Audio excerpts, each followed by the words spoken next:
My hand tonight. I need to I whip my head back and forth. I whip my head. Alright.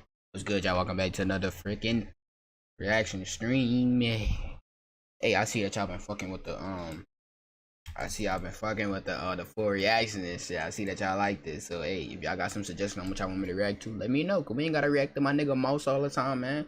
Mouse aka Andrew Tate. If y'all got somebody y'all want me to react to, let me know. And we're gonna switch this up into 2 parts too. Today we're gonna do 1 hour. Tomorrow we're gonna do another hour of this. We're gonna finish this one with 2 parts, and then I got another reaction video. We're gonna react to Sneeko and shit. We're gonna, hey, you dig it? Hey, look, if it's an hour long stream, something that y'all want to react to, send it to me. The 10-minute version, the shortened versions are gonna be on my reaction channel. Y'all see over there, PB Reacts. And yeah, don't forget we upload every day on both of those channels. Stream every day on Twitch. Upload every day on TikTok. A podcast twice a week. Wednesday, Saturday on Foreign Pill Podcast. FOREIGNPILL.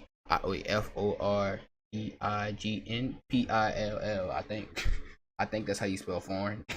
Sugar's dealing with it. How was good, Asia Ward? Hi. Welcome to the chat. How you doing today? How did you start dealing with it when you first? And before we get started, I forgot. Y'all let me know y'all opinion on Mouse, aka Andrew Tate. First started getting a lot of fucking hate. It's interesting because we got a new viewer in the chat. Welcome to this chat, man. The saying is that hate never comes from above, and it's absolutely true. That's good. It's absolutely true. With me, it's so easy as well because when they do a video like on YouTube, if they say the truth about Andrew Tate, I can look at the thumbnail, and by one glance of the man or woman, I can tell if it's pro or anti. You can just tell. A guy who has his life together is cool every single time. A beautiful woman on my side. Yeah, how about you? None grinding for the night this time. Every dude who's like bitter and upset, and good. sad, Thank you and overweight, or some ugly chick, they're hating on me. So hate never comes from above, and if you're truly unhappy with yourself, and you're truly not confident, then you're gonna hate the people who are. You're jealous. Jealousy is a huge driving factor. I like to believe. I agree with that 100%. I agree with that 100%. Humans are quite apathetic. We don't really give a shit, and to see someone else and be so viscerally enraged by them, to be so angry at them, there has to be a driving force, which is something like jealousy. Otherwise, you're just like, whatever. Why would they care what I say? I don't talk to these people. Why do they care what I say so much? That Penis Morgan interview you did with Penis Morgan, nigga. Penis Morgan, that's his new name. Hey, we gonna react. Nah, that's only like 9 minutes, so we gonna put that on the reaction channel. We gonna put that on PB React, so we gonna put that on the. He was Penis fucking. Morgan. That was so hard to listen to because every time he would ask you something, you'd go to just cut him off. Just start having a fucking stroke. He made himself look bad. He did. I think. I mean, I wasn't completely happy with how I navigated, but when I watched it back, I saw like 99.9% of all comments were on my side, and it was a difficult one because I'm now currently in a situation where I'm trying to tell the truth like I always did, but also I don't want to give the Matrix any more ammo against me, right? Because the way they attacked me is nearly unprecedented. They got Trump, Alex Jones, and me. I'm like the third most attacked man by the system. And you have to be very, very careful what you say after that, especially understanding that little sound bites can be taken and out of context, But yeah, and I knew Piers was a setup, and I knew Piers was out to get Is he like glitchy? me, but I was trying to semi-carefully navigate it. Obviously, I could have just sat there and told him to get fucked. Yeah. But I think that's what he wanted. He was trying to get you fired up. That Piers Morgan interview, that's something I said he reacted to a long time ago, but I had watched that full thing at work. That Piers Morgan's interview was insane, bro. Penis Morgan, as he would say. Imagine you trying to get your point across and you got a nigga keep interrupting you. But blah, blah, blah. But blah, blah, blah. Fuck him. He was trying, and that's why I was just trying to stay as calm as possible. I was saying before any debate, any Penis conversation, Morgan, what if you had a physical altercation before you guys went into that debate? And then it's like, okay, now you know where you're at in a fight. Just cuz. That'd be helpful. It's the bottom line of life. That's the thing that a lot of people forget. Like, we talk about this all the time, and that's why I dedicated so much of my life to fighting, and that's why I like it so much and respect it so much. In fact, that's why all humans intrinsically respect it. If you go to the UFC, you have basketball players, baseball players. Every other sport respects fighting because it's the true bottom line. Yes, the bottom line is always going to be violence at the end of the day. Yeah. If I argue 2 that's so annoying. Real talk. 2 is 5, and someone else argues 2 + 2 is 4. Imagine you just talking to somebody it's 5 for the day. Imagine you trying to type in my chat and you got your annoying siblings or somebody just slapping your hand off the keyboard or something like that. Like, between me and him, it's 5 now. It has to be. You can't say it's 4 anymore. He ain't got a mouth. And that's just the bottom line of life. And obviously, we want to live peacefully, and we go through life, and we try and be mature adults, and we live in a civilized society. Nah, boxing, bro. Any nigga that I ever seen, if you ever got into a real UFC fight or a boxing match, respect. It's automatic respect. That's something that you could lose your life over, for real. That shit is not no joke. You could break your nose. Some shit could go bad, bro. That shit is not no joke. That is some real nigga shit to do, bro. But it's still violence that's underpinning everything, and I think a lot of my worldviews and a lot of the things. You said why that scenario? That's the only one I can think of right now, bro. See you in the chat. I'm like, have a semi-violent. The only one I can think of right now. I don't mean to be like scary in any way, but I've been told it's this a W analogy though. The reason they banned you is not just because of what you say. It's because. Hey, what you think about Tate though? What's your opinion on mouse? Thanks, bro. Thank you very much. Caffeine, miracle drug. Oh, fuck, my favorite drug ever. Bro, miracle drug. They're like, you're scary, and I'm like, what do you mean? Skipping I'm frames. you're Should an I go down? ex-professional fighter. You're living in Romania, and you got all these pit bulls and these machine guns, and it's like people are intimidated by you. And I say, but violence is the underpinning of society. Violence always has been the bottom line for everyone. Man, Tate, if I see you in real life, nigga, I'll knock you out, bro. Nah, I'm joking. Hell nah, that shit did. Everything.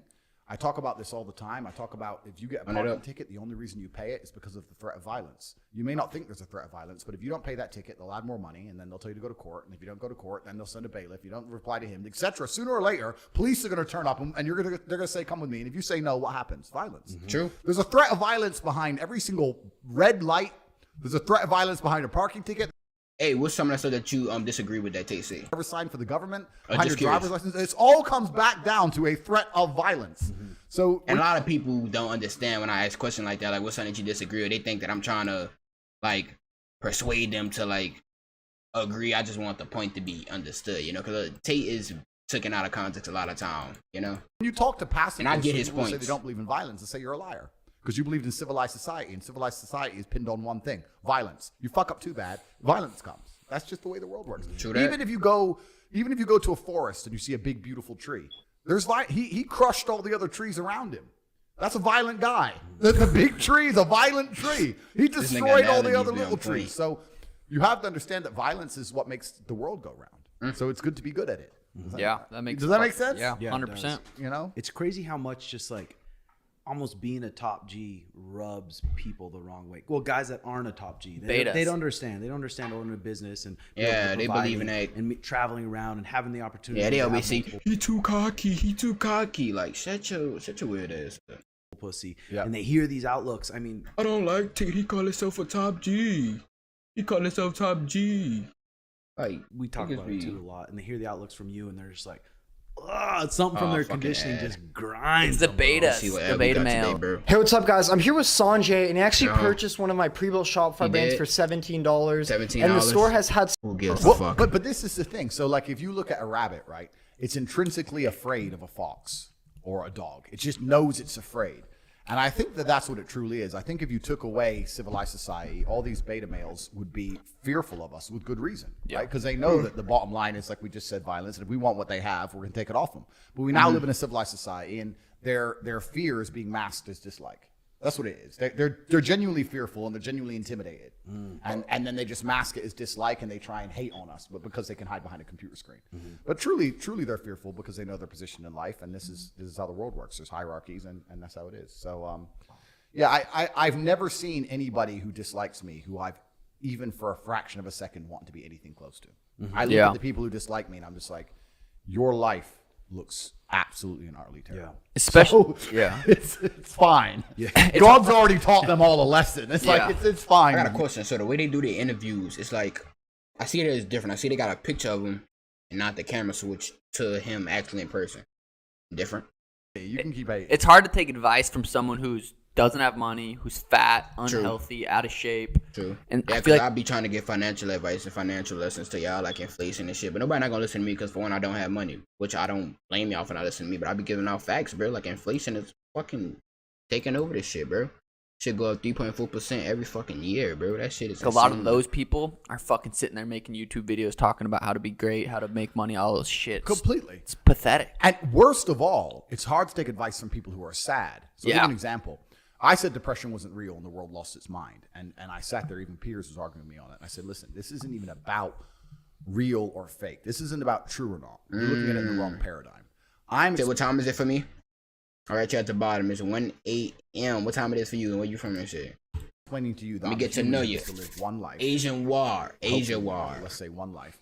and I'm going to adopt a mindset that gives me the optimum human experience. I'm going to believe in things that make me powerful. I'm not going to believe in anything that takes power away from me. The reason I don't say depression is real, the reason I don't believe in it is that, heaven forbid, the worst things on earth happen to me. I can never be clinically depressed because I don't believe it's a real thing. I can't be haunted by a ghost if I don't believe in ghosts.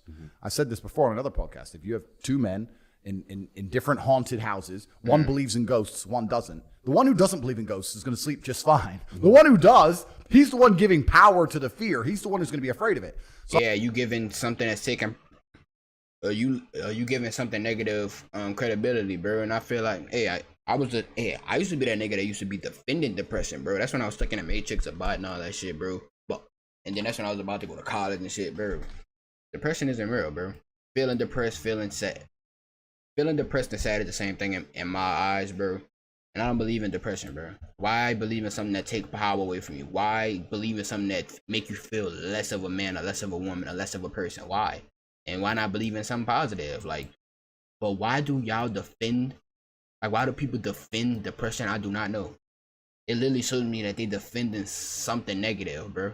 Like, you defending something that take power away from you. Why you giving it power? That's dumb as hell. Like, so I'm saying, why would I believe in depression? Because if I believe in it, I have to be fearful of it, and it might strike me and get me down. If I believe in feeling depressed sometimes, but it's too real. Where you from? I'll get better, then I'm okay, right? But if I believe in the clinical idea of becoming depressed and having depression and not being able to get rid of it, then I'm not going to be okay. So I said, I don't believe in it. I refuse to believe in it. And when I said, I believe in depression, a whole bunch of depressed people started attacking me. And I was sitting there going, why would I want to adopt the thinking of someone who's depressed? Yeah. You just told me you can't. You're suicidal, and I should think like you. A lot of people. I'm like, no. A lot of people are depressed and anxious, but because it comes down to how they eat, how they sleep. They don't work out. Yep. They hit their fucking vape pen. Georgia Law, you in Atlanta? Facts. You lit. How about you? Oh, I'm from New Orleans. And then they say they're anxious and depressed. That's what's causing the anxiety and the depression is literally people's life habits. Completely. And this is why this whole idea of clinical depression is so dangerous, right? Because you're telling these people, oh, you have a disease. It's not your fault. No, it is your fault. Yeah. It's absolutely not really your fault. Facts. Hold on, man. Get a good point after I'm done yawning. Bro, if you are depressed, most of the people I know that's depressed, they don't got a six-pack. They don't go to the gym. They don't work out. They sit in their room and play video games. That's most of the people that I know that believe in depression. You know? So this is absolutely fucking facts. It's always like, you don't see people like Tate defending depression. You don't see people like me defending depression because, for one, I work out almost every day. I fucking be on my shit almost every day. I work towards making money almost fucking every day. Upload on 2 channels, stream every day on Twitch, upload on TikTok, upload on the fucking podcast shit. Got a podcast twice a week. I got my businesses and shit I be working. You know, bro, like, people like us are not going to be depressed because we don't believe it's something to take power away from us. Why do you want to be negative? Why? Like, why? And then the people that defend this shit, they force you to be sad. Like, they want you to be sad. You don't know what it like to feel sad. I want you to be like me. Like, nah, that shit. Nah, they don't think logical in my eyes. If I lived your existence, I'd be depressed. Yeah. Your life's shit. Like, and especially in the world we live. And then also with the therapy thing. Hold on, my lips are white as shit. Hey, with the therapy thing, bro. I told y'all, I'm not a fan of therapy, bro. I'm not a fan of therapy at all. I believe most of the people that do this shit just do it for money. And if you just gonna sit there all fucking day and talk about sad shit, of course you're gonna be fucking sad if you gonna talk about sad shit all day. And you gonna go to your therapist every single day and talk about sad shit for 12 hours of fucking session, bro. That's of course you're gonna be sad, nigga. But think about it. If you was to flip that instead of talking about sadness and talking about money with your friends or talking about something important, then you'll be wanting money. Nigga, but if you talking about sadness almost every single day to your fucking therapist, of course you're gonna be sad, bro. Like, you know? He said, we for real talked about this in health class today. What y'all talking about? Depression?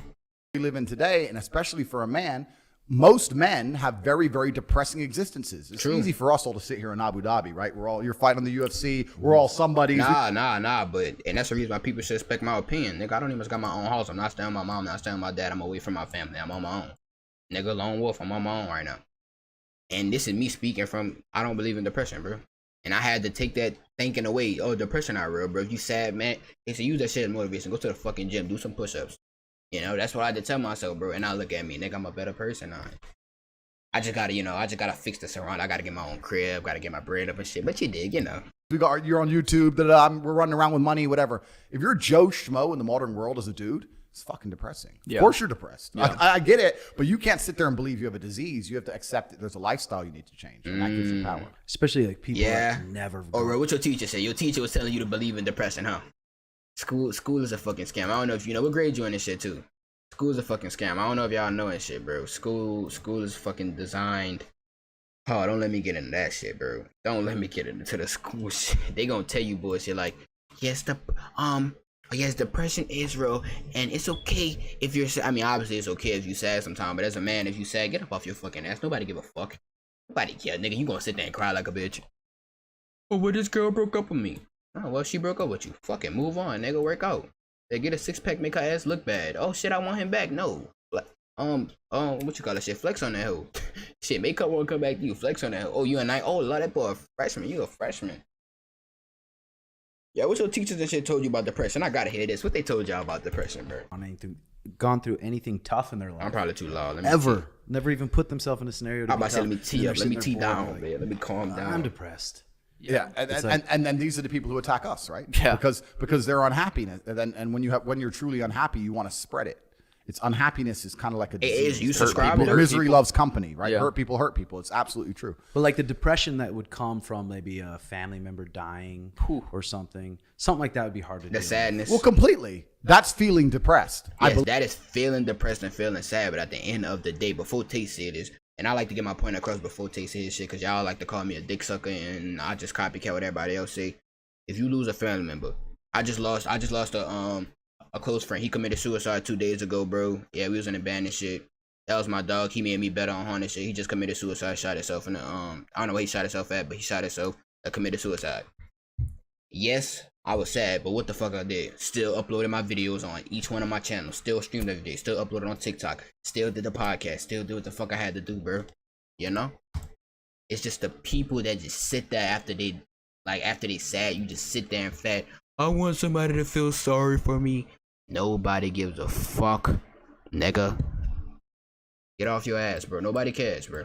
I'm here to tell y'all the truth. Nobody cares. Nobody cares. Oh, probably your parents.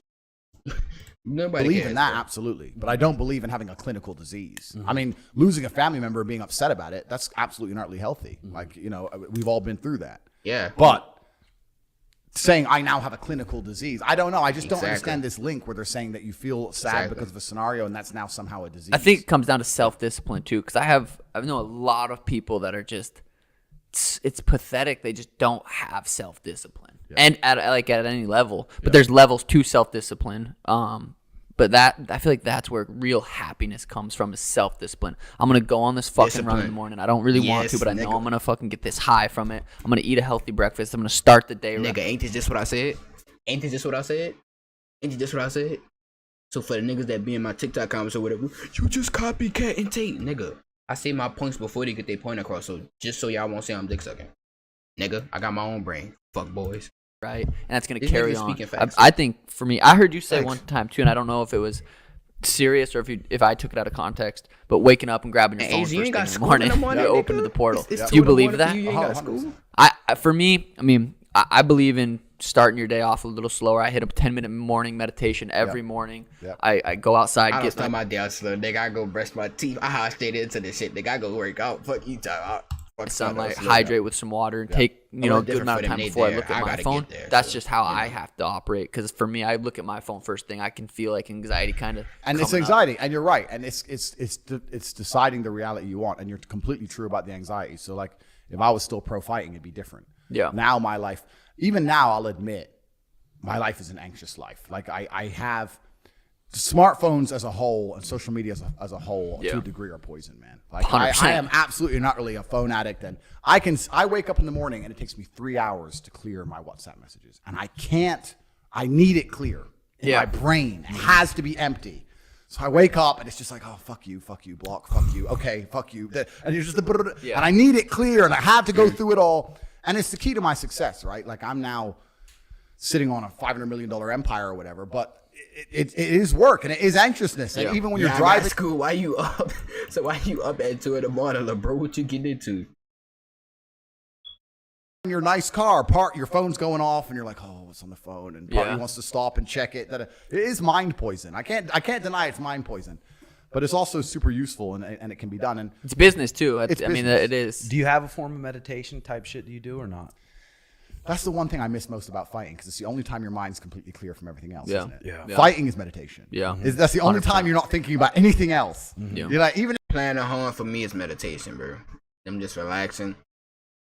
Streaming for me is meditation, bro. Like, this is so relaxing. Like, just sitting back. Yeah, I really don't have niggas in my chat ever, bro. But it's just relaxing, bro. I just get to sit back. My mind not always clear, bro, but it's relaxing, you know? Even though I know it's work, bro. That's why I chose it. You say, why you up, nigga? I got a purpose, nigga. I'm trying to be great. What you mean while I'm up, nigga? I'm trying to be great, nigga. While the world sleep, nigga, I'm up. Hey, you time, man. I'm trying to be great, bro. if you're driving a car. Subscribe. Appreciate you, bro. Thank you. Appreciate that for real. Man, I'm at the point, even if I'm fucking a bitch, I'm thinking about something fucking another bitch. Like, you know what? It's work to do. You know, like, it's only fighting. I love driving as well. I've become, since I've retired, or since I've stopped fighting, I've become a car addict. So I have like 28 supercars. I like racing around tracks and stuff. Or I live in, one of the primary reasons I live in Eastern Europe is because it's amazing to drive. Well, and it's something like fighting is such a scary thing. Driving fast is also, it puts you in that flow because you can't really be. You can't make mistakes. Yeah. Right? Exactly. So I like to play chess, but I struggle to focus for long games. I play slower games. But yeah, to a degree, it's all about discipline. And what you said earlier about happiness is so utterly, completely true. The whole idea of happiness, I think, has been misconstrued to the populace, especially to men. And this is why so many people label themselves as unhappy. This is one of the points that I agree with from Tate. This was one of the main points I agree with from Tate that he said. I 100% agree with this right here. Y'all listen to it. Because they're trying to find that giddish, childish happiness they had when they were a child for basically no reason. And I don't think it works that way. I think as a man, the only way you're going to be happy is if you do shit you don't want to do. Yeah. You have to make yourself happy by looking at a mountain and going, fuck's sake. And then getting to the top and going, thank God that's done. Yeah. There's no other way to do it. You're not just going to be happy by default. You have to go through pain. And if you're not prepared to go through pain, you're not going to be happy. Yeah. And it's also, there's no pain without gain, nigga. No rain without no sunshine without rain, nigga. I'm telling you, that's bars right here. No pain without gain. No sunshine without rain. Hey, why you keep using that emoji? That's your favorite emoji or something. Just think I put that behind everything. What that is, a black moon? also the way you label yourself. Like, is that a moon? I truly am. Like I said, I don't believe in things that take power away from me. And people wake up and go, oh, I'm not happy today or otherwise. I believe happy can be quite binary. Instead of looking at it as a scale, I think unless you're distraught, unless you're genuinely about to cry your eyes. I like this better than the picture on the screen. I go cap. I like this better than the picture just popping up on the screen. But I don't think the angles was really out because of loss of a family member or something. Unless you're distraught, which hopefully doesn't happen very often, then you're happy. You may be slightly less happy than the other day, but you're still happy overall. Like, as long as nothing bad has happened, you have to wake up and go, okay. Yeah, it's my favorite. It's a moon. Oh, where you focus the moon. Oh, don't take me into that zodiac sign shit, right, bro? You don't believe in the fucking Aquarius and Scorpion and fucking Virgin and fucking zebras and shit, huh? I'm alive. Oh, don't tell me. It's a mindset. It's a happy day. It's a mindset. It's a happy day. Okay, I got stuck in traffic. Age, I thought we was gonna get along, bro. Whatever, but it's a mindset. Zodiac but you're completely right about going through difficult things. And obviously, as a fighter, you know that very well. And even now, people say to me, Andrew, why don't you just take your money and just retire and just chill? I'm like, I'd be miserable. Yeah, just chill. Sit there. I need to be, maybe I'm not fighting in the cage. Now I'm fighting the Matrix and all the social media companies. I can't stop. I need something to go against. Yeah. It's just like some men are born that way. Otherwise, I think why that's did Genghis Khan keep conquering? That's just what human biology is. We're here to do shit. We're here to work. We're not here just to chill. Yeah. Like retiring from work. No. I bet. Hey, look, we got a chance to get along here. We got a chance to get along here. Cause I'm about to say, if you with the Zodiac bullshit, I'm about to say, bro. As long as you enjoy work, it's not fucking work. You need a purpose, and a purpose is. I enjoy work, bro. I told you, this is my piece right here, bro. I like this shit. It's not always going to be, sunshine. So I get to meet different people every single day. There has to be a degree of difficulty to it. And Asia. A degree of pain involved. Asia and there has to be a war. degree of risk, because risk and reward are linked. Fighting's the ultimate risk reward. Yeah. There's risk and reward are linked. If you want a huge reward with no risk, well then what you're gonna do? You end up playing video games, wasting your life. Yeah. That's kind of how it goes. So yeah, happiness is a very interesting subject for men. And when I got attacked by the Matrix, when they attacked me and they accused me of all these different things, et cetera, which is numerous and all incorrect. I was explaining, and they were saying to me, oh, yeah, but the expectations you're giving of men of life is unfair and all this crap. And I was saying, no, I'm just saying that the only life worth living as a man is a man of dedication and purpose and becoming important. That's what I'm saying. I'm saying if you're Joe Schmo as a man, it sucks. So stop being Joe Schmo. Yeah. I thought what you were preaching to the younger generation, I haven't listened to everything, but I really didn't see anything that I was like, wow.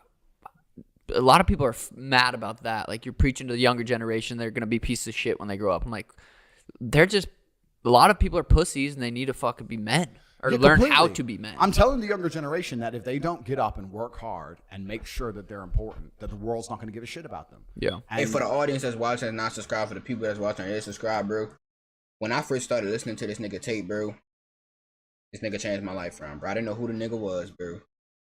This nigga changed my life around, bro. I was always the type that knew something was wrong with school and shit, bro. But I never had a clue. And this nigga had the answers to all this, to most of my questions. Oh, boom, it's a setup. Then after that, you go to college. I mean, after college, you go to work a 9 to 5. Then after 9 to 5, you just broke as hell or whatever. Then you, at the end of the day, the poor stay poor because y'all save money and all that extra shit, bro. He put me on all this shit, all the fucking goals and shit, bro. And I'm in Hudson University, bro, working on getting my bread up and shit, bro. Shout out, 99% of my content, my nigga Mouse, men, had nothing to do with women at all. Yeah. They attacked me. Hey, one day we gonna get Tate on, bro. Yeah, one day we gonna get him on our podcast. Misogyny garbage. But the truth is 99% of my content was aimed at men, telling them the truth, saying that as a man, you're born with no inherent value. True. You have to become important. You have to go through some pain or go through some suffering to make people care about you. Otherwise, you're not going to matter. And when I say this about the difference between men and women, they think I'm attacking females. Absolutely not. I'm not attacking women. I'm just saying that a woman can wake up, put makeup on, go to the club or go to the party and still be a jewel. She still exists. People still want her. Mm-hmm. As a dude, if you walk into the party and you've put no effort into your life, nobody gives a shit. Mm-hmm. Nobody gives a shit about you. And every man out here knows. And one of the great things about the masculine journey and masculinity is that we've all lived a semi-similar story. It's kind of cool. Like, we've all been the teenager, gets heartbroken. We've all been unimportant. We've all like worked hard and then started to get some clout. And then we've all kind of lived the same kind of journey. So I say to everybody out there, if you don't follow that path and follow that journey and in one way or another get to the top, whether it's fighting, whether it's comedy, whether it's musician, whatever it is, if you're just going to stay somewhere near the bottom and then at the age of 44, email me saying I'm depressed. Well, of course you're depressed because you're a fucking loser. Yeah. But that was your choice because you have to build yourself as a man. And if you decide not to build yourself, then your life's going to suck. Yep. And this also comes into, I think even maybe you may have, I saw one of your TikToks. Hold on. I'm blocking Tate face. My fault, y'all. And I think it was you training. And I think it might have been one of the things I said. Yeah. Why would I have mercy on somebody why would I see somebody as my equal? Why would I sit there and see you as my equal when I've suffered my entire life to be valuable and you've refused to suffer and just sit around on your ass all the time? When I've gone through endless pain to be the man I am, and then you just sit there and talk like we're equals. We're not equals. I've been through shit. You decided not to go through shit. That's fine. That was your life decision. That's your prerogative. Yeah. But you have to live with those decisions. You can't complain now that I get to be top G and you don't. That was your choice. Yeah. So it's kind of, that's the thing about being a man. And that's what I was saying to the kids. It's like, look, you need to get up and it's going to be very, very difficult. The world's getting harder and harder. It is. For men. It's all clout. It's all status. It's difficult. Yeah, it should not easy at all. I'm on that journey, y'all. As long as I stay consistent, though. There's no way you're going to matter unless you get up and you work extremely hard. And for some reason, they thought I was toxic and I had to be deleted. But but it's how many days I'm working on? I'm 2 days Jeffrey working on. So I gotta go Jeffrey Dahmer costumes. Jeffrey Dahmer's all over YouTube. It's all a big over Netflix thing. Yeah. Everyone loves him. It's this great thing. I'm like, he fucking chopped him up. It's kind of weird because I, to a degree, maybe about 7-8 years ago, thought of myself as an atheist, and now I am absolutely and utterly religious. And I'm religious because you can't believe in Satan without believing in God. And I look around me and I just see evil everywhere. Yeah. I just see evil. The agendas being pushed on children are evil. What the Matrix wants us all to believe is evil. The bullshit they're trying to make you inject in your arm is evil. It's all just evil. I'm just looking at all this shit going, this is all, none of this is based in pro-humanism or genuine humanity. This is all just evil. So I think if you're telling the truth nowadays, to a degree, you're doing the work of God, and that's why I'm doing it. I sit there and I say, no, I refuse to sit here and be told I'm telling the your worst young boys thing the truth. for children. When we have, I tell myself the truth all the time. Music stars twerking on the devil, or the propagation of chopping up your genitalia, or the propagation of absolute promiscuity, like all this crazy shit they're showing to the kids all day long, and then they want to come along and say I'm evil for saying you need to go to the gym. Yeah. Well, speaking of religion too, is something that we talk about a lot is open relationships, marriage. So listen, if you are a man between the age of 18 to 26 working on becoming the best version of yourself, I'm tired of seeing your ads, bro. Having one wife, one partner. Too, it's like that's all pretty recent. That's not from way back in the day. For me, I've been married. I don't even like the word married, but I've been married to Danny for like 7 years. We get along great, but I'm in Abu Dhabi. I go out there, knock out Peter Yan. I hook up with a bad chick. I fly home. My life's good, dude. We're not gonna break up because of that moment, because our lives are so good back home. We enjoy our life. We wake up, sleep together, eat together, go to the gym together. Like, we enjoy our life so much. For me, and a lot of people will do that and then tell their wife, no, I didn't do that. Yeah. But we've been in that relationship for so long. Yeah, and then that's the thing, bro. You don't, and I know this, like, it's common sense, but most niggas probably took it out of context, bro. When Fresh and Fit, niggas like bro with the pink hair, I don't know his name, shit, and they ain't got it in the title or nothing, bro. But when people like them be saying, as a man, that you have the right to go have sex with other women while having a wife at the same time, you absolutely can, bro. Men and women are different. It's all physical for us, and we don't give a fuck about the bitch the next day. She get hit by a train. Probably wouldn't give a fuck. I wouldn't drop a single tip. But women, on the other hand, that shit is fucking haram, as Tate would say. But, bro, they take it out of context, like, every time you go fuck a bitch. Yeah, babe, I just came from fucking another bitch. Do you still love? No, nigga. You don't gotta tell her every time. Like, bro, just let her know ahead of time. Hey, I'm this and that. You still get everything at home, bro. But I may or may not go fuck a stupid dumb bitch that I really don't give a fuck about. But I may or may not.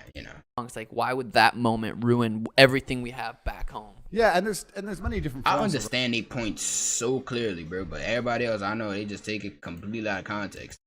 I guess because I actually sit down and try to understand it, bro. I don't know. Relationships, and I think it's they say, I can't remember who it was, but some nun, she asked a bunch of dying people what their biggest regrets were, and the first one was working so much, and the second was not living true to their imperatives or living true to what you really want to do. And when I say the things I say, I get a lot of backlash from feminist males and feminists, etc. But I think if you were to ask any man on the planet and say, look, you have your woman, you love her, she loves you, she's not going to leave. She's not going to leave. Would you go have sex with other girls? They're going to say yes. They're going to say yes. Well, is she going to leave? No, she's not going to leave. She's with you. She's, look, all right, fuck it, then why not? Dude, exactly. Every single man I've hung out with behind the closed doors, away from their wife, they're like, all about it. That's why it's so annoying to me when the Matrix attacks me. Exactly. As a male, you can do whatever, bro. Especially if I bust my ass to get that, bro. Then I feel like that's something I gotta work for as well, bro. I'm not just gonna do that shit right now when I don't even much make 6 figures. I'm not doing that shit, nigga. I want to work my ass off, and I want to be able to enjoy that shit. So if I bust my ass to become that man, the girl or whoever I choose to be with, the girl that I choose to be with is going to have to understand, nigga. Gonna have to understand about the fucking other bitch situation. You did. You're gonna have to. I had no choice. True. It's just human nature. Either she could just leave. It's masculine human nature, and I'm just sitting here. It's kind of crazy that I've blown up on the internet for saying water is wet. It's like I'm sitting here saying girls can't drive, dudes like pussy. Oh no! It's like what do you want me to do? Like I'm just sitting here telling the truth, and you're right. If a woman truly respects you, certainly in my experiences. If a woman truly respects you and truly loves you, she might get upset by it. She might cry about it. She wouldn't leave. Mad about it, but she does leave. Then perhaps there's some other problem in the relationship. I give you a bunch of examples. Like there's been times I've been with girls and they've been amazing, beautiful women head to toe. I'm like, why'd you split up with your ex? Like, oh, he cheated on me. And she left him. And then I'll cheat left, right, and center, and she'll never leave. So it's just like, it depends if she really likes you as a man, and that's kind of not cheating. Let's choose those words wisely before they start taking it. Oh, no, he got to say the modern term of cheating, bro. Cheating, by the way, let's clear up the word cheating, y'all. Cheating is only when you do it behind your partner's back. That is cheating. If she knows, which I prefer to do myself, let her know up front before I go out, because I'm not a cheater, and I'm not rude and disrespectful. And I want to let her make that choice to stay or leave or not, bro. So I will let her know up front. That's not cheating, nigga. That's being a real nigga. That right there is being loyal, nigga. That's loyalty. Letting her know the real. That's loyalty, nigga. Not know that I'm going behind back. That shit. How it is. And, And yeah, to pretend to sit there and live true to the way society wants you to live and not live true to completely to yourself, I think a lot of people will regret. And also, especially in the masculine frame, I talk about this a lot. Your relationship you just described is far more healthy than the men who lie. Yeah. Yes. Far more I healthy. just said that. I say this as well. So I don't want to talk about it because I've talked about it a billion times. But I used to have a webcam company. I used to have girls who sat there on webcam, blah, blah, blah. And I used to say that those men who are loyal to their wives, right? They're loyal to their wives. They only want to be with their wives. The modern term loyal. Respect. Good. But if you spend every single night spending your life savings talking to some 19-year-old in Ukraine, and you're truly in love with this girl, okay, you may never see her. You may not know her real name. That to me is more cheating than just banging a bitch and forgetting about her. Yeah. Do you know what I mean? Like sitting there being completely in love and sending away the family savings to some chick. Yeah. Oh, he's a loyal man. Is he? Yeah. Like it's kind of weird. And the whole idea of male loyalty as well is skewed because there's a whole bunch of men out there who can't get anything else to talk about being loyal. So you can't fuck nothing. Yep. Yeah. Of course. Men are only as faithful as their options, bro. I agree 100%. Clearly said though, like, shout out Fresh and Fit. Girls are way smarter than guys in a lot of fucking ways. You wouldn't bring your kid to an all guys daycare. The thing is, this is what's so annoying when they say I'm a misogynist. Like I hype women up all the time. I say that we're different, we have different strengths and different weaknesses, and that women are fantastic at so many things. And they ignore all of that. They ignore all of it. They take the one part where I said they can't power. Yeah, it's stupid. If your girl is like, I think if your girl's I've been with my girlfriend for 13 years. Yep. She lets me smash some biscuits on the side once in a while. If your girl's truly your best friend, like truly is, and you can sit down and say, hey, this like a FaceTime call, yo. Chat, we on FaceTime, bro. I have a wiener and nuts, and this is how I think. It's completely different than you. I know it's gonna be hard for you to understand, but if you can explain that to her and really explain it to her, it might hurt her feelings a little bit at first, but then like let her look at it, let her think about it and talk about it with her. But I think it's 90% of guys will never do that. They sign a contract and they're like, okay, here's my life with my wife, and here's my life with my buds. And it's also kind of like, I think it's also how they I don't like how this looks. So one of the advantages I always had in my life is that if I had a girlfriend and I fucked someone else, whatever, my girlfriend would say, Andrew, I know you so well, there ain't no pussy that's gonna get you tripping, so it's fine. Yeah. You know, if they think you're like soft, you're gonna fall in love with some other bitch, then it's all fine. But if they're like, you're a heartless cunt, so it's fine.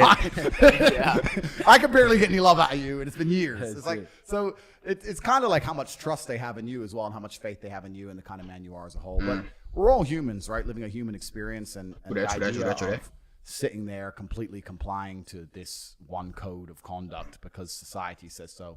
I think that societal programming and our evolutionary programming are different things, and you have to try and decide. In some areas, it's better to follow the societal programming for sure, but in some areas, I think it's better to be true to your evolution and be true to yourself, and I think that's just then they change, don't they? So like in the past, you were saying in the Quran and a lot of the Bibles, guys have multiple wives, but then who later, is it a governing body in these religions that decide, okay, this rule's not working, let's change this rule? So this is interesting. Thank our sponsor Via Hemp. Well, they're coming out with some Timbo Sugar Show signature edibles.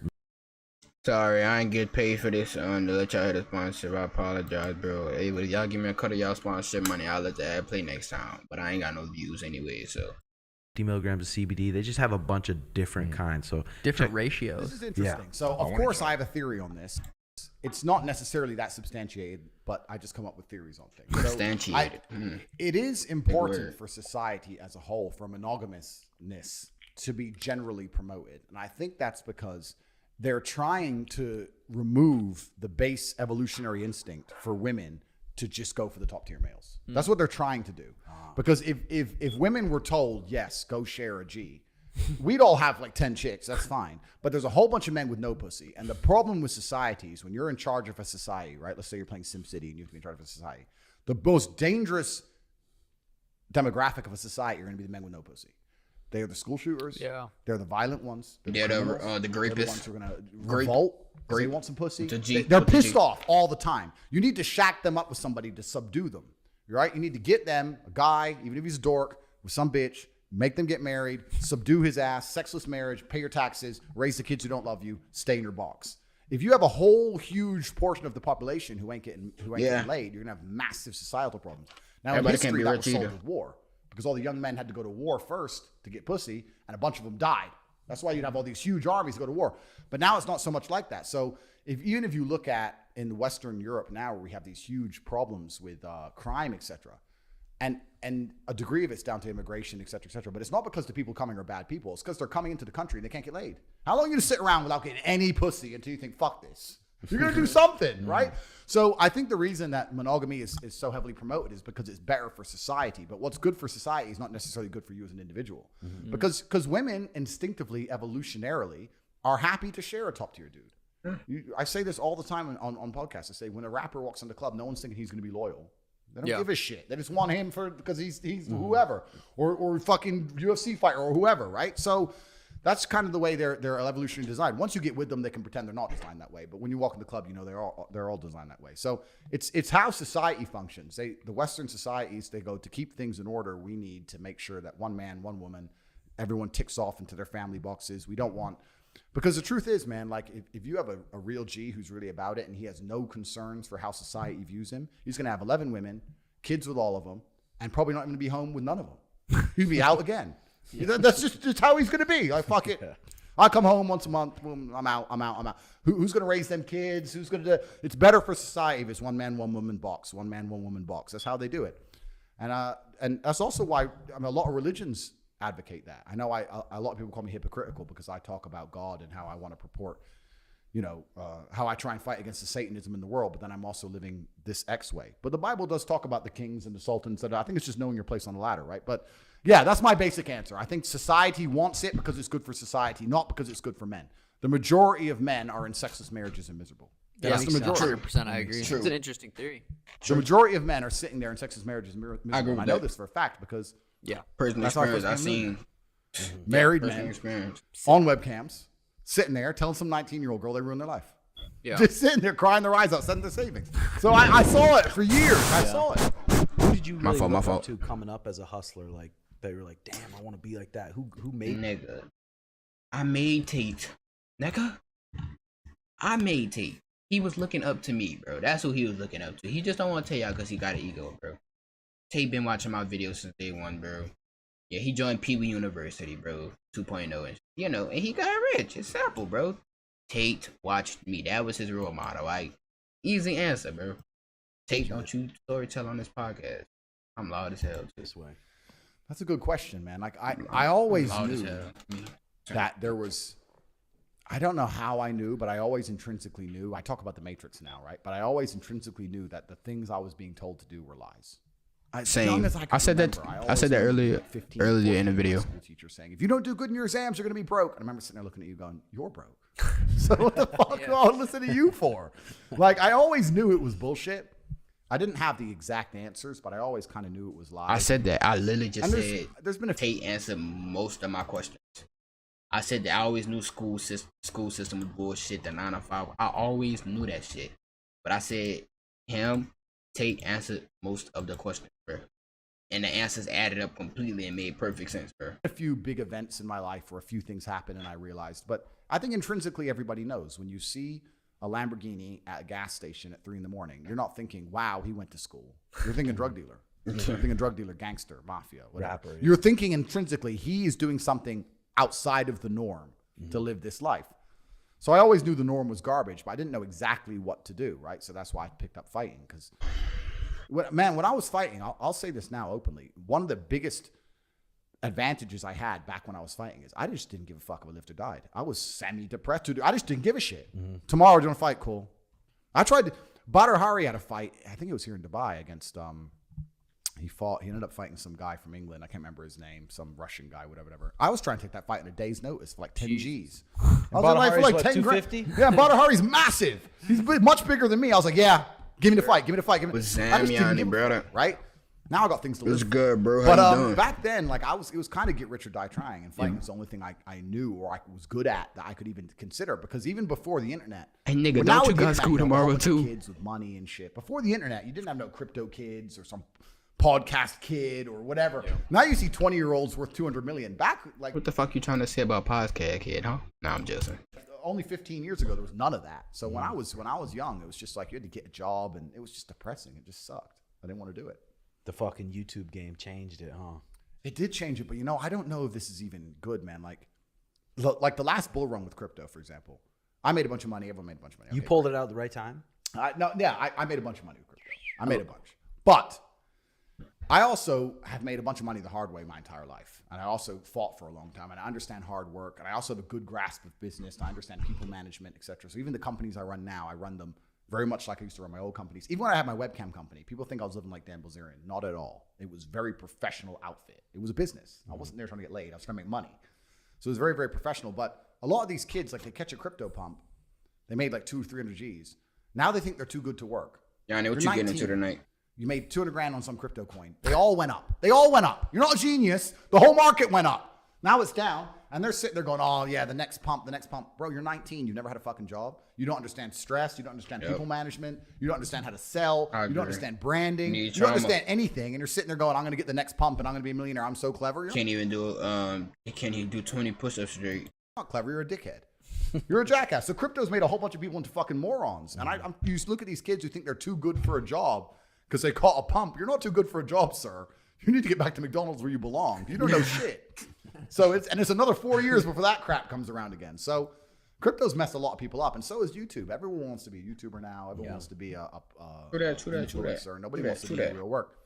I don't know if you saw, there was a study where it asked a bunch of kids in America what they wanted to be, and it said YouTuber, and they asked a bunch of kids in China, and they said like engineer, astronaut.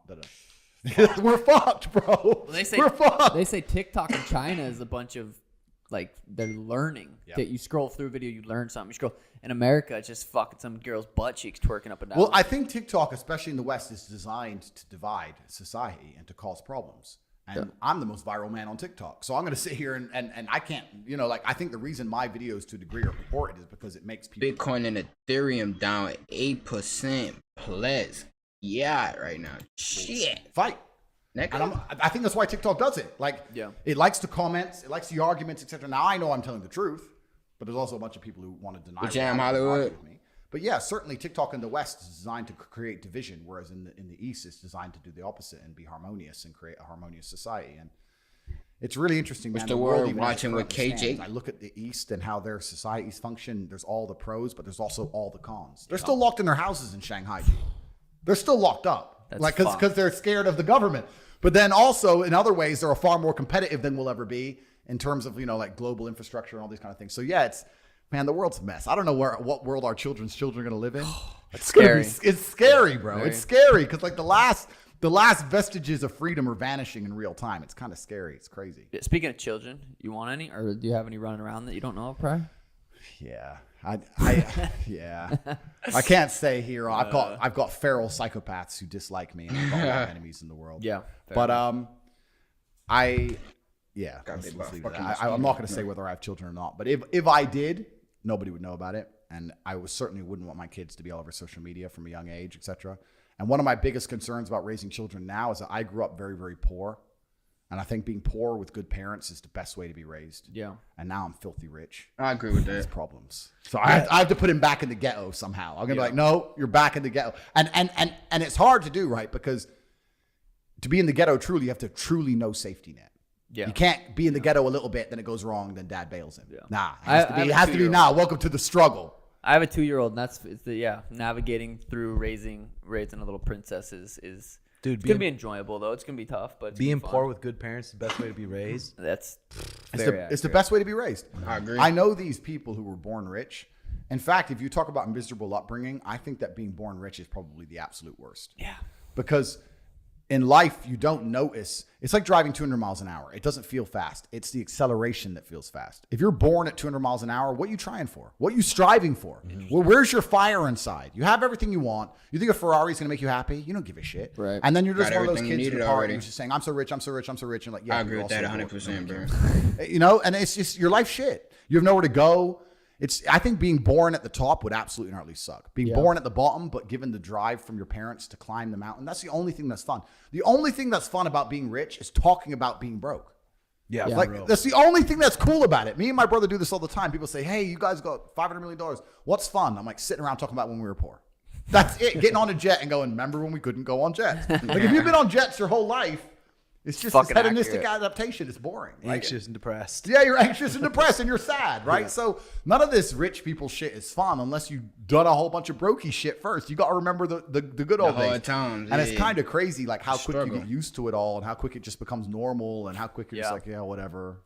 Yeah, 5-star hotel. Yeah, whatever. Room New service. watch. Yeah. New watch. It's just whatever. It just gets whatever. I bought a new car yesterday. I didn't give a shit for more than 2 minutes. By the time I got out the driveway, I'm like, oh, I park it. I didn't even driven it. To me, it's happiness. Yeah, it's just how it gets. It gets there. This nigga didn't even drive the car he bought, bro. I don't read. You used to at all? I've only read one book, and I was in a jail cell. So, I know there's a lot of knowledge in books, and I respect people who read because it takes a degree of patience that I don't have. Yeah, bro.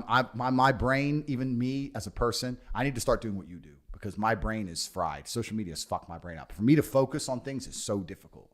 I can focus on driving fast cars, fighting, or making a bunch of money. Anything else. You gotta respect him for admitting stuff like this, though, bro. You gotta expect. I mean, I said expect. You gotta respect this nigga for admitting shit like this, though, bro. I can't. It's just like your brain's constantly distracted, and you have so much in your mind all the time. For me to try and read a book, I'm just like, oh, hurry up. I'm literally thinking, hurry up as I read. Hey, cause then you got some niggas that hop on the media. Yeah, man, I'm perfect. I always focus.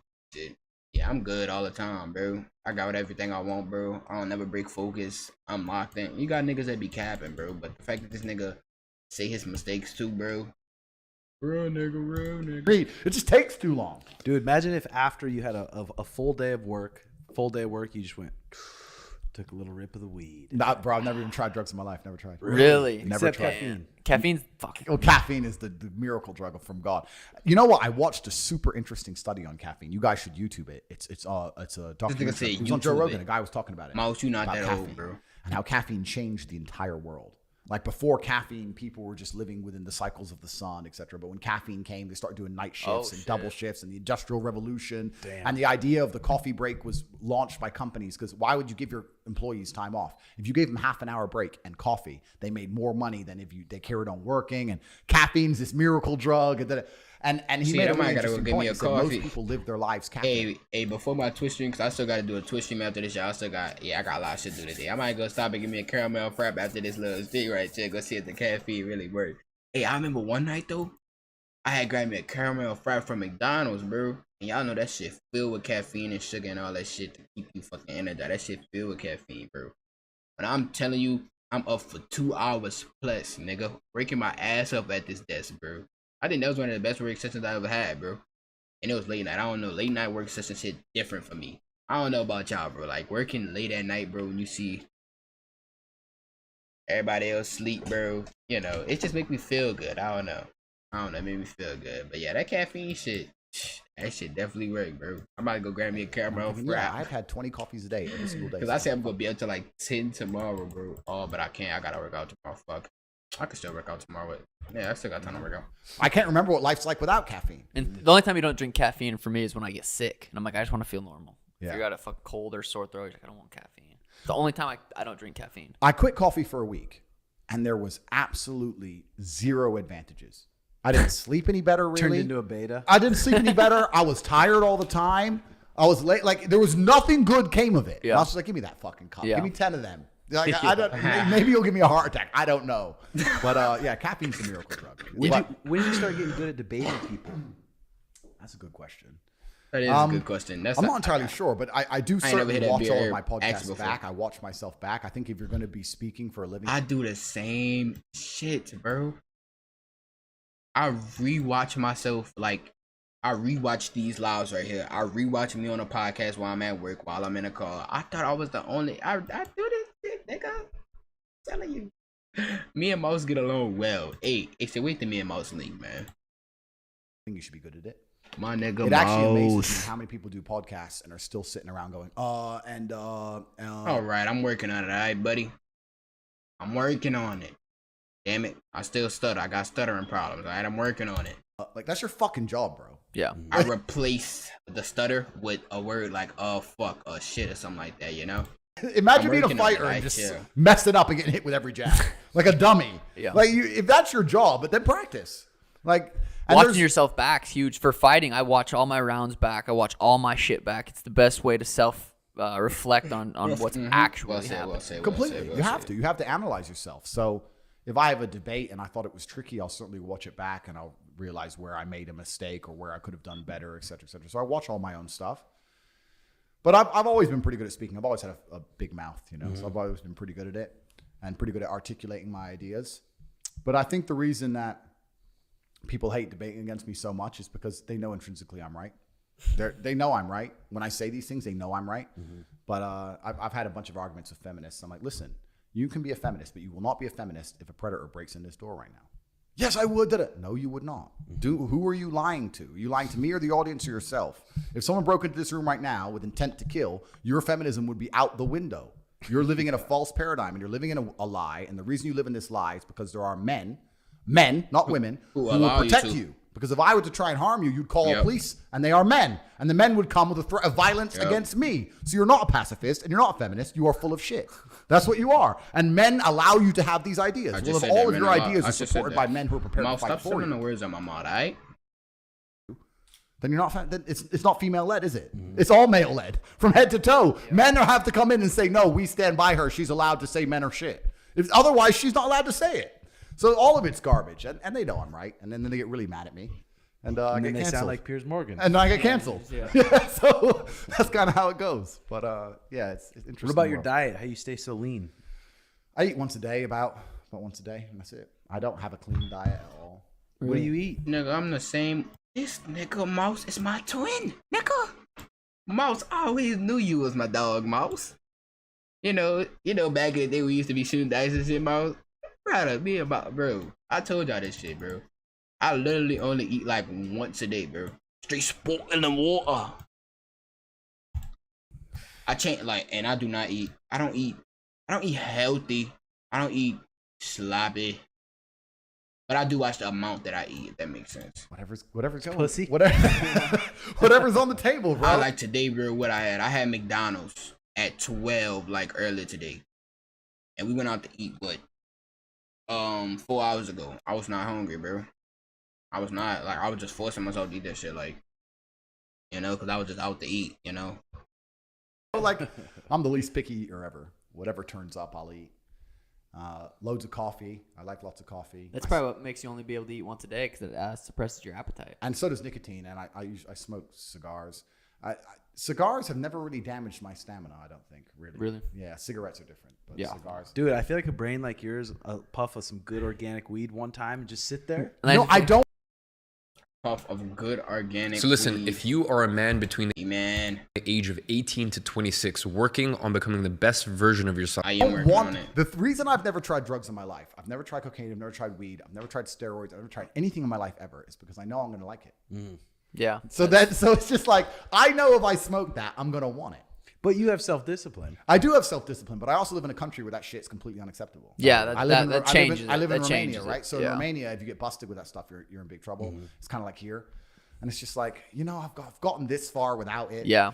It's kind of, and also when we talk about happiness and the things we were talking about earlier, I actually genuinely enjoy being stressed and anxious all the time. I enjoy it. I don't want to relax. I like that I woke up at 7 a.m. It's now 11:30 p.m. and I'm at my desk screaming at my staff, typing away furiously. That's just how I live my life. Yeah. I can't think of times I ever truly relax. And then this is how I got ahead, and then you get ahead, and then you want to stay ahead. Yeah. So it's kind of just like the anxiousness is like endless motivation for me. There's always something to do. There's always work to do. There's always something that can be done better. I can't imagine a relaxed me. I can't imagine it. I don't know. I'm always doing something. And the people around me say the same thing. I've never seen you just relax. I was like, I can't. Taking one rip, just being like, yeah. Relaxing's fun, bro. Yeah, I've never eaten. I've never done it. And when I was fighting, it was different, right? Because you train so hard, you need to sleep and stuff. But once you take away all the proper training for fight, like I train a little bit each day. When you take away the proper fight training, it's just I don't know. You have to conquer the world. You have to fight the Matrix. You got a good set of buddies back home, just a set group that you hang out with.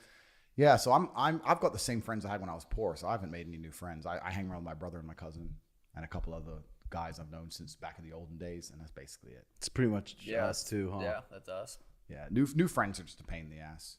Yeah, you don't know what they want. You don't know what people want. The higher level you get, the higher level scumbags that come around, and that's the fucking truth. It really is the truth, and also like you get to a certain degree of status and clout, etc. You have to sit there and accept like these people want to hang around me when the bottles are popping, but if it goes off in the club, they're gonna leave me to get my face smashed in. Like, why am I even hanging around with these people? Like, what are they giving me? Are they funny? I'm like, fuck you. I don't need to hang around with you. So, Yeah, I try my very best to not really make new friends. I try and keep. Hey, was Zam Jersey? Oh shit, I'm loud. My fault. Was Zam Jersey? I'm loud as shit, bro. Yeah. You know what it's like. But something I like you said. Everyone said it, or anyone that's been successful. Shit, you came at the last minute, brother. We finna end up in 8 minutes. It was good though. How you doing today? Before I leave, I got 8 minutes to chat. Surround yourself with. That's so fucking powerful, especially for the younger kids. You are who you surround yourself with, and if you have a group of just turds, you're gonna be a fucking turd too. And that's what's amazing, that everyone. I got a group of turds, lazy niggas. But I'm the exception to. Oh, we got another fucking sub, nigga. Appreciate y'all. Let's fucking go, man. Let's hit this 880. Let's stop joking around with it, cause I've been at fucking 870 forever. Can we hit the 880, bro? I know you niggas got some other account. Let's hit the 880, bro. But yeah, bro. I'm probably the only person that's probably exception to the stereotype. They got other niggas that's exceptions to the stereotype, bro. But I'm different. You know?